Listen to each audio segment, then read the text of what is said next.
So I'll be teaching us how I make this 3-layer structured fly sleeve.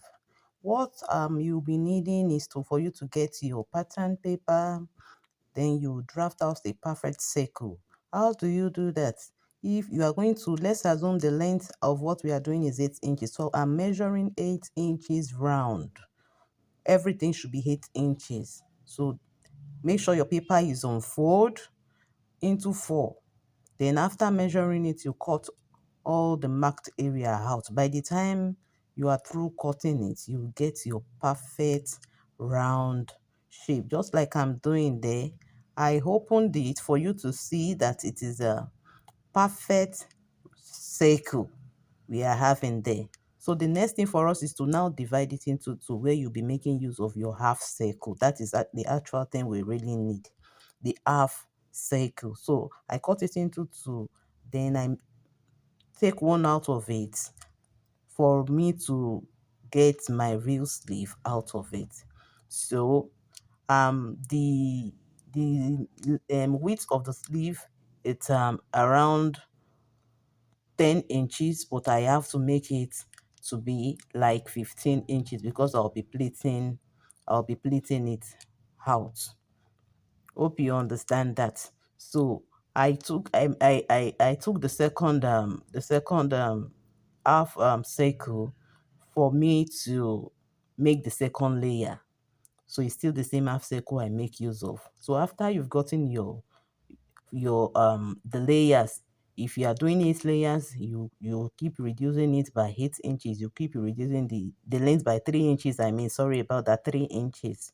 So um I now drafted, I cut out the major material. So I am doing 3 inches, and the 3 layers, I mean. So this is the first one and this is the second layer, and I cut out the lining as well because I'll be turning it with lining. So I will be stitching the down part, the widest part, that's the down part of it, with the lining. That's what I'll be doing, include for all of them. For every single one, I'll be turning it with the lining.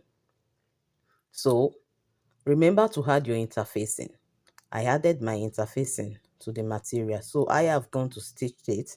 I stitched it round and I notched it. Remember to notch it. So now you will not spread the lining and the material. You separate it and you go and stop stitch very close to the place you stitch before. You stop stitch to make there be for it to be wide enough to accommodate the fishing line. That fishing line, I got it from the boning. If you don't have fishing line of 1 mm or 2 mm, just get your boning, the sewable boning, Regilene boning. Just cut it out, the length you need, then open one side of it, you'll be able to bring out this fishing line I'm talking about. That is where I get mine from. So I started inserting the fishing line. I started inserting it inside the space I have just created.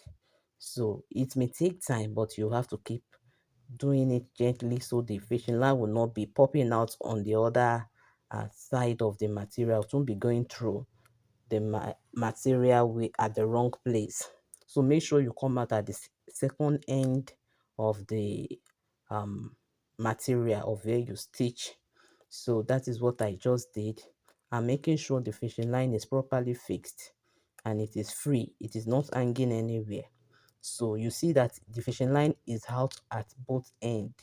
When it is out, you turn it over like this, and you can see it is giving the edge of the sleeve structure already, whereby the sleeve will not be allowed to fold up again. That is where we are getting our structure from. That is how we come about it. So I'll be doing that for all of the layers, all of the layers. So after doing that, then I'll now make sure I close the lining and the material on the other side. That's I'll be stitching them together. Just like you see me do, I am arranging it upon each other, making sure they are properly arranged and the center aligns as well. So I'll go and stitch the three of them together at the top edge of it, and that is where I'll be stitching to the armhole of my gown. Then I'll be making sure I pleat it. I pleat it. I told you earlier, I only needed 10 inches for the armor for the width, but I made it like 15 inches. So it's that 5 extra inches I'm pleating. I pleated it, and this is what we have here. So if you have watched this extent, please like, share, and subscribe to my channel for more content. There are more lessons, and you can also search through all the videos I have uploaded. There are many things for you to learn there. Please remember to like, share, and subscribe. I love you all. God bless you. Thanks for watching.